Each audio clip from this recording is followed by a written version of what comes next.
समुझ मातु करत सकुचाई करत को तरत कोटि मन माही।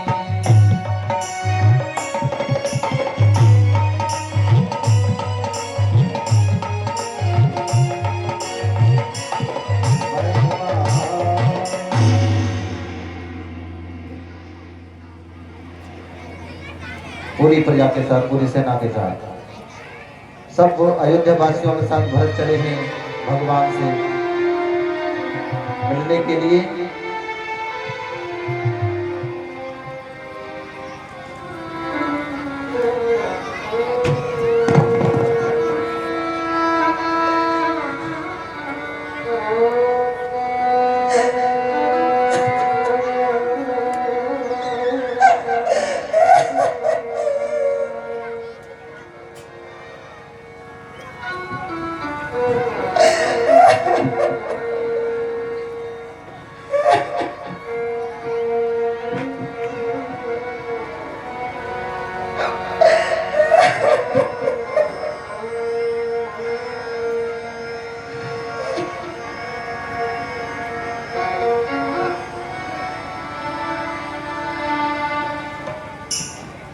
भरत दसाति अवसर कैसी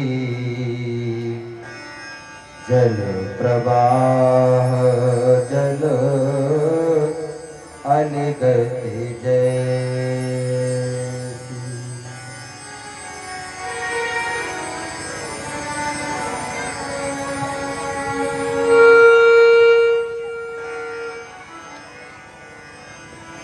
भैया भरत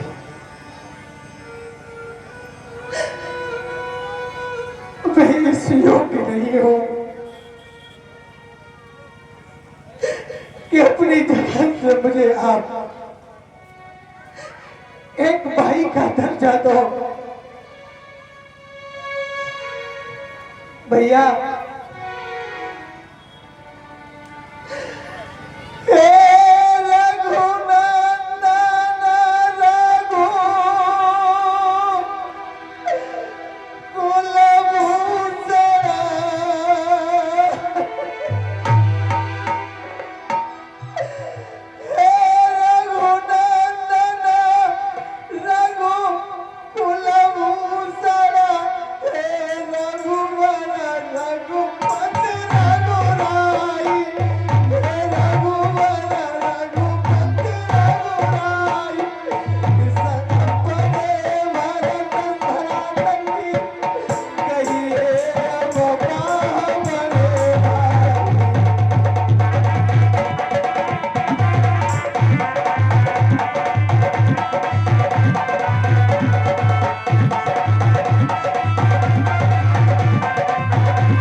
मैं आपकी शरण में आ गया हूं। मैं इस योग्य तो नहीं हूं, लेकिन आप करुणा के सागर हो। तीन दुखियों की सुनने वाले हो। भैया मुझे अपने शरण में जगह दे दीजिए। भरत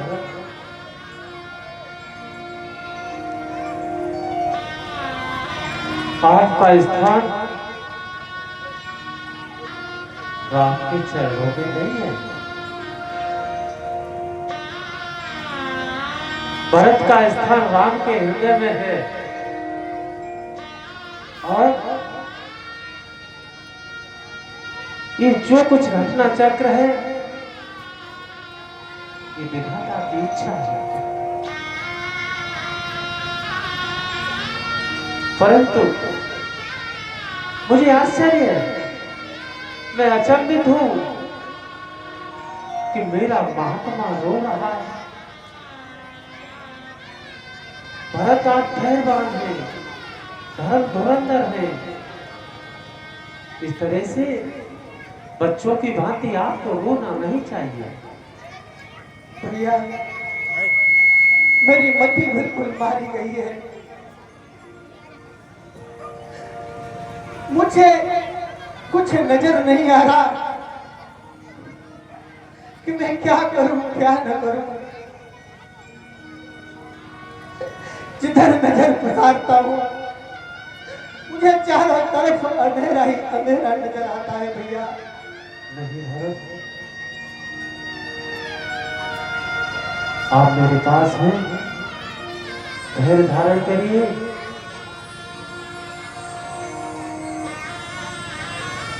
मैं आपके आगमन की प्रतीक्षा कर रहा था। आपने मुझे दर्शन दिए, समस्त पूर्ववासियों सहित, गुरुदेव भगवान सहित, परम श्रद्धेय ताज सुमन जी, सबने मुझे दर्शन दिए। आपका बहुत बहुत आभार, बहुत बहुत अभिनंदन।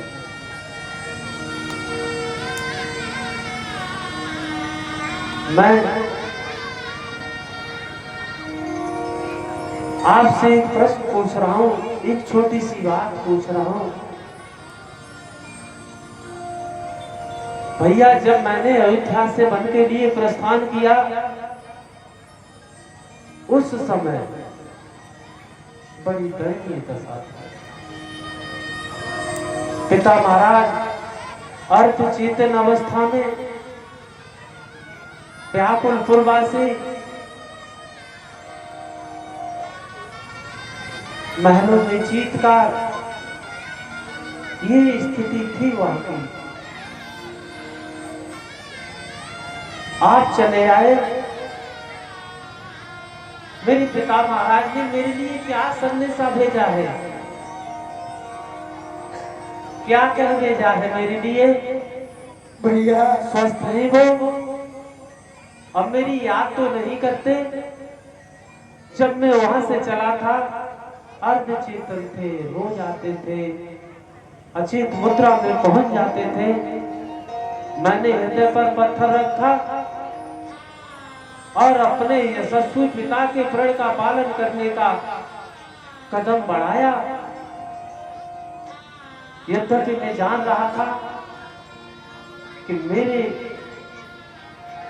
यशस्वी पिता की स्थिति, उनकी दशा, उनकी सेहत अच्छी नहीं है, फिर भी मैंने प्रण पालन के लिए अयोध्या को तत्काल छोड़ना ही उचित समझा। अब मुझे बताइए, वो स्वस्थ थे, मेरी याद करते हैं भैया, अब तो नहीं रोते होंगे?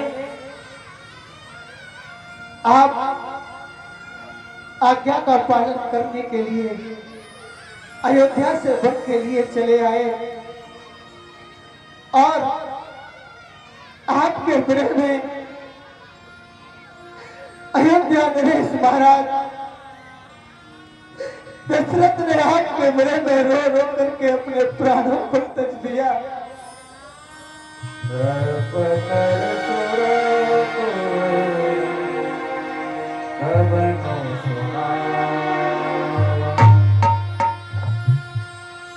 रघुनाथ दुसह दुख पावा, मरण हेतु निज नेहु विचारी, भे अति बेकल धीर धुर धार।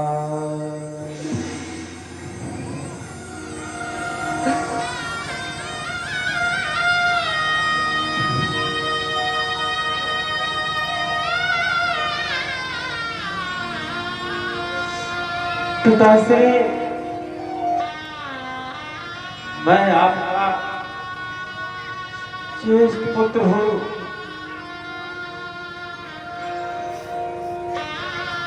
अब तक मैं गर्व के साथ सोचता था कि मैं अपने पिता का लाडला ज्येष्ठ पुत्र राम हूं, मुझे नहीं पता था कि मैं एक कलंक हूं। भरत मुझे क्षमा करना। हे अयोध्यावासियों, मैं अपराधी हूं। हो सके तो मुझ अभागी को क्षमा कर देना। मैंने अपने माताओं से उनके ससुर पति को, अपने भाइयों से उनके धीर गंभीर पिता को और आप सभी अयोध्यावासियों से चक्रवर्ती सम्राट दशरथ को छीना है। अपने पिता की मृत्यु का कारण मैं हूं। पिताश्री, कदाचित मैं ये जानता कि मैं आपकी मृत्यु का कारण बन जाऊंगा तो मैं पद के लिए कदापि प्रस्थान नहीं करता। स्वर्ग में बैठे हुए मेरे महान पिता की महान आत्मा हो, मैं पवन देव के माध्यम से एक संदेश भेजना चाहता हूँ कि आपका पुत्र राम जिस कर्तव्य पथ पर चलने के लिए आपका बलिदान करके अयोध्या से आया है, आजीवन धर्म के मार्ग पर यूं ही अग्रसर रहेगा। क्षमा करना पिताश्री, मुझे क्षमा करना। मोनेवर बहुरी राम समझाए। हे रघुवर, आप इतने अधीर, वैसे भी भरत बहुत दिन से रो रहे हैं और आप उनको धैर्य देने के बजाय इतने अधीर होंगे तो इनकी क्या दशा होगी? इनकी दशा क्या? इनका तो नाथ मैं हूं, मैं इनका ज्येष्ठ हूं, मैं इनका नाथ हूं, इनका संरक्षक मैं हूं, लेकिन सच्चे अर्थों में अनाथ राम हुआ है। मेरा कोई संरक्षक नहीं है। नहीं राम,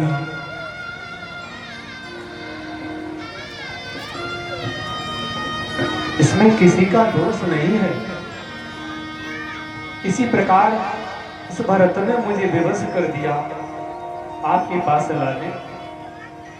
भरत आपसे मिलने के हेतु आए हैं, वो तो आए हैं, लेकिन एक बात रखने के लिए आए हैं।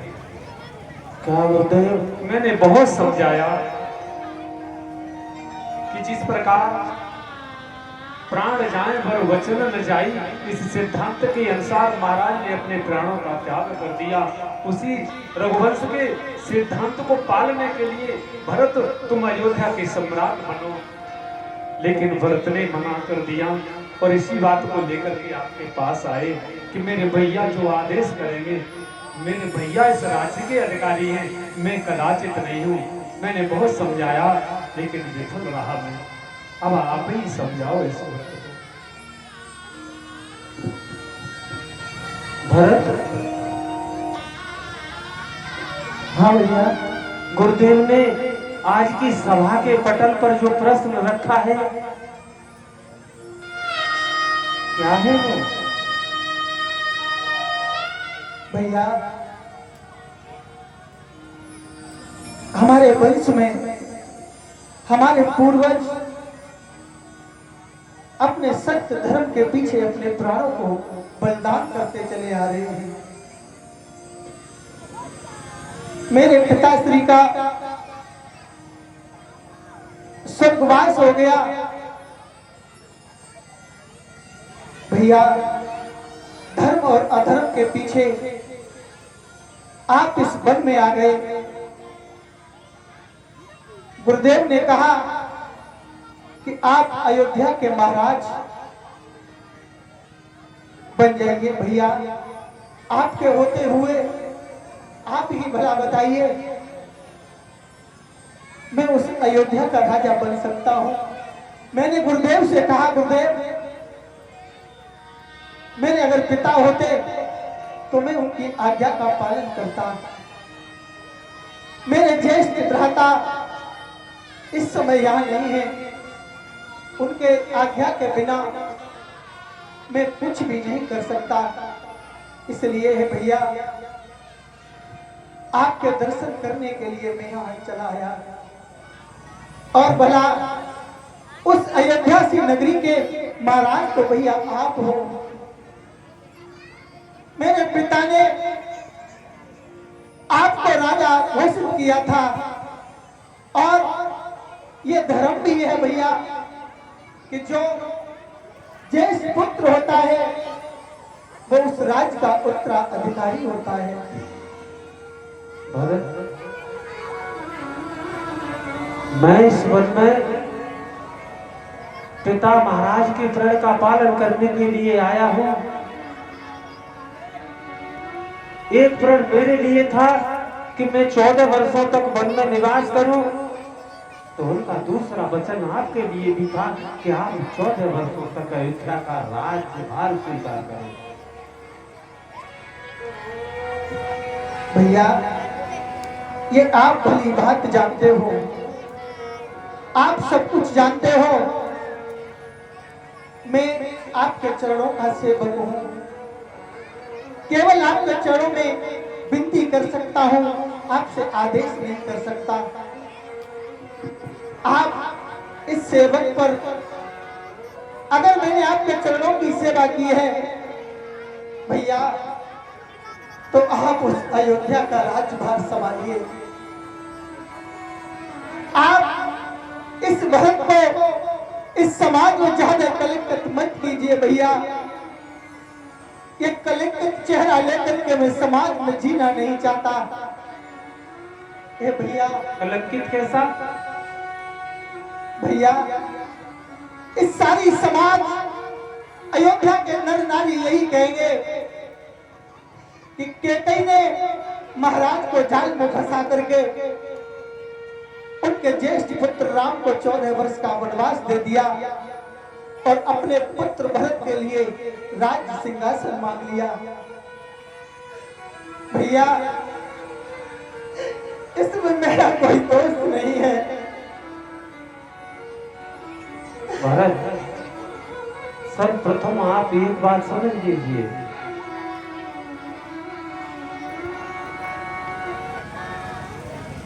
थोड़ी देर के लिए क्षमा करिए, मैं कथा से बाहर आ रहा हूं, पुणे जाऊंगा।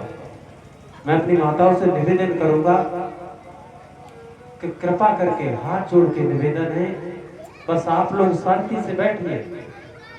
पीछे जो हमारे बुजुर्ग बैठे हैं उन तक बात पहुंचने दीजिए। आप बात करिए, लेकिन आपकी बात, आपकी आवाज मंच तक ना आने पाए, अच्छी बात नहीं है। बहुत बुरी बात, बहुत बुरी बात है। बच्चों को समझाइए, ये अगर शांत ना हो तो उठा के पीछे करो। बहुत गलत बात है ये, क्षमा कीजिए। भरत जी, एक बात हम स्पष्ट किए देते हैं कि जीवन में कभी भी मेरी माता कैकेयी के प्रति कोई दुर्वचन का प्रयोग मत कर देना। जिस किसी ने भी माता कैकेयी के प्रति दुर्वचनों का प्रयोग किया तो निश्चित समझ लीजिए मैं उसका आजीवन पर त्याग कर दूंगा। भैया, भला आप ही बताइए, और जेठ भ्राता के होते ही, भैया,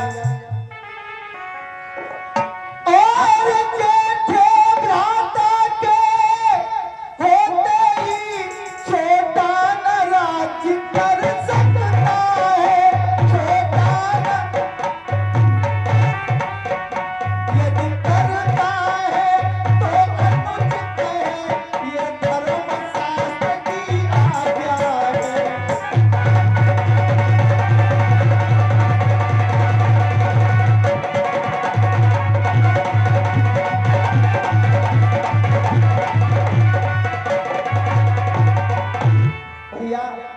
आपके होते हुए भला मैं कैसे राज सिंहासन को।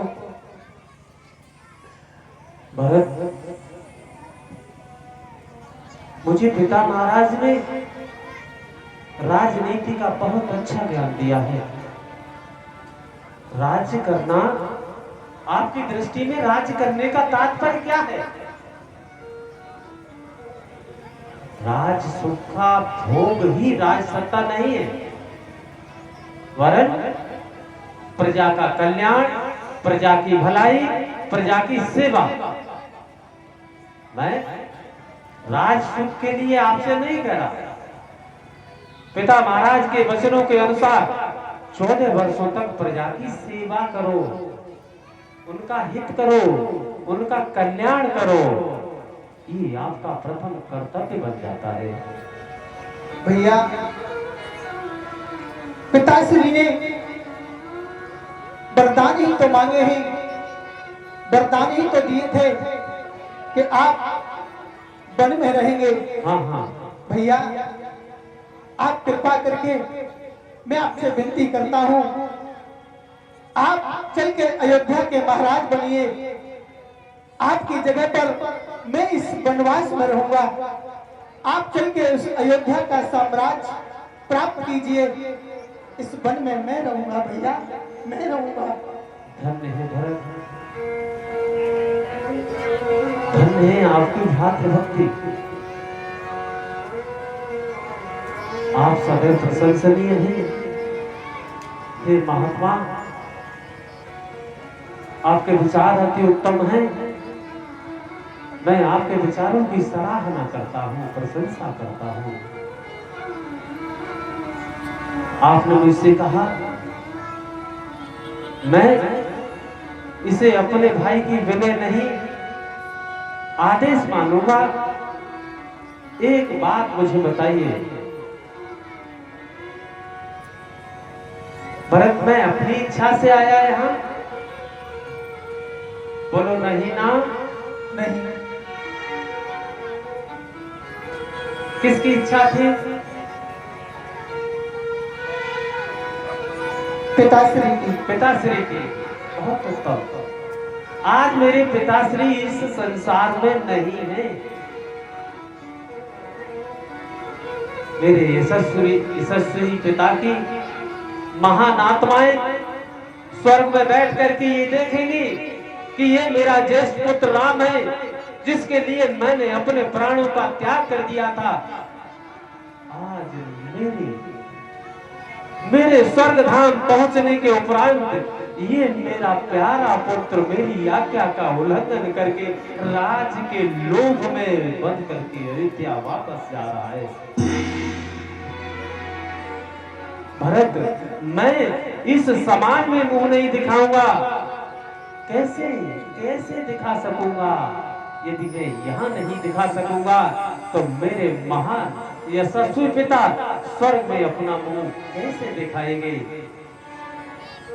आप बताइए। भैया, अगर आपको लगता है कि मैं अधर्म के मार्ग पर चलूं, आपने मुझे आज तक जो सिखाया, पिताजी ने जो मुझे सिखाया, मैं आपके पद चिन्हों पर चलता रहा हूं। अगर आपकी इसमें सहमति है कि इस अधर्म पर मैं चलूं, तो मैं सहज चलने के लिए तैयार हूं। राम ने कभी किसी को अधर्म के मार्ग पर कदम रखने की सलाह नहीं दी, तो भला मैं अपने भरत को कैसे दूंगा? भैया, तो ये अधर्म नहीं तो क्या है? कैसा अधर्म? छोटे भाई घर में राज्य करें और आप ज्येष्ठ होकर के इस वन में भटकते फिरे, जबकि वो राज्य मेरा है ही नहीं, उस राज्य के उत्तराधिकारी तो आप हैं।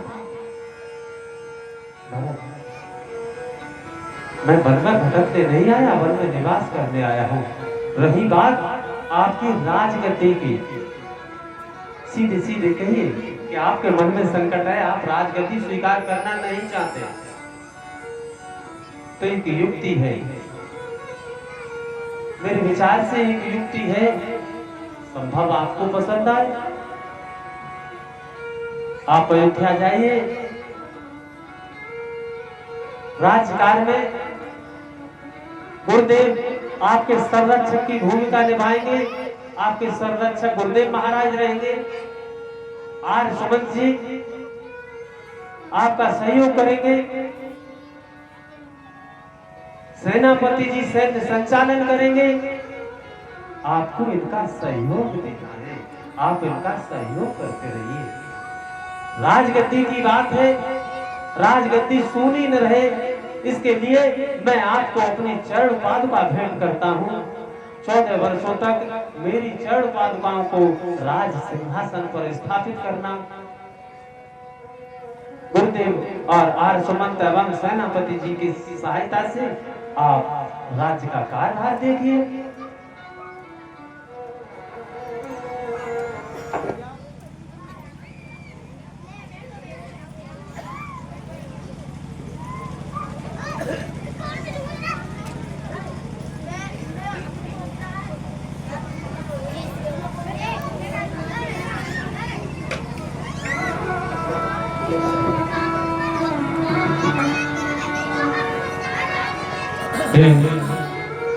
वत्स भरत, आप अपने बड़े भाई की साक्षरता में और सभी देवताओं को साक्षी मानते हुए, सूर्यदेव को साक्षी मानते हुए जो राज्याभिषेक का जल लेकर के आए हैं, इसको पीछे अरण्य में एक कूप है, उसमें विसर्जित कर दो। जब तक ये सृष्टि रहेगी तब तक वो कूप भरत कूप कहलाएगा।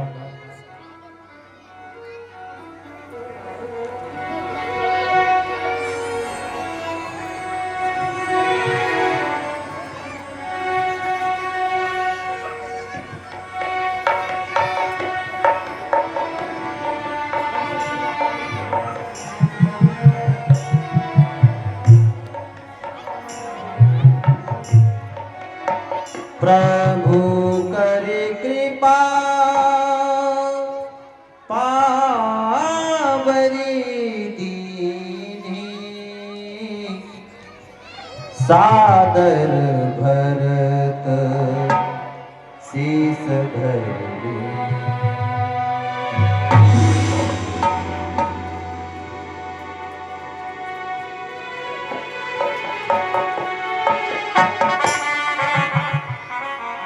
भैया, मैं उस अयोध्या के लिए जा रहा हूं। आपके इन चरणों को उस रात पर रखकर आपकी अनुमति के बिना कोई भी कार्य नहीं करूंगा। लेकिन भैया, एक बात का ध्यान रखना, अगर 14 वर्ष बीतने के बाद अगर एक भी दिन शेष रहता है, अगर आप उस अयोध्या में नहीं आए तो आप भरत को जिंदा नहीं पाओगे। भरत, दिन बहुत बड़ा होता है। मैं 14 वर्षों की अवधि समाप्त होने की एक क्षण भी विलंब नहीं करूंगा। तेरे दर्शन करूंगा।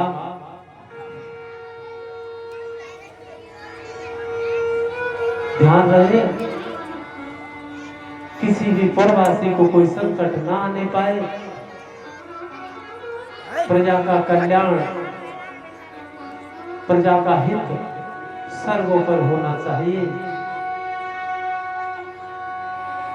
मांगे बिदा प्रणाम करी, राम लिए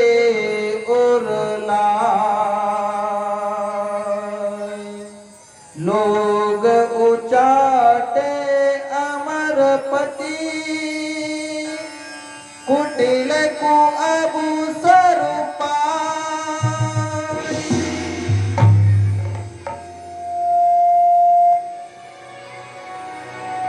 प्रभु पद पदम बंदी दो भाई, चले शीस धरि राम रजाई।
हाँ देखिए हमारी रामलीला की सहयोग कड़ी में इस प्रकार कुछ दानदाताओं की सूची है। 500 रुपए रोहन सिंह सुंदरकांड अध्यक्ष सुगावा। 100 रुपए प्रमोद कुमार जाटव की माता जी छेजापुर। रामलीला कमेटी इन महान भावों को महान विभूतियों को दिल की गहराइयों से धन्यवाद देती है। सिय प्रेम सिय राम प्रेम पीयूष पूरन होत जन मन भरत को गुण मन अगम गम नियम सब गम विसनत आदरन को।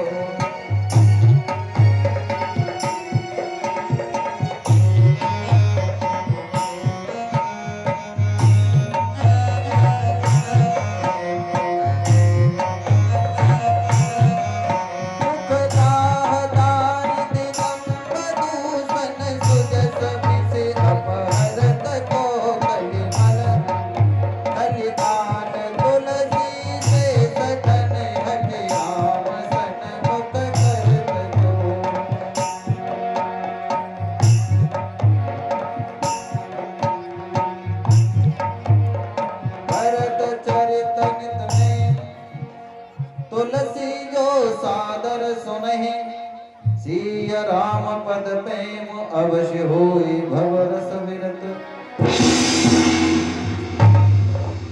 तुलसीदास जी कहते हैं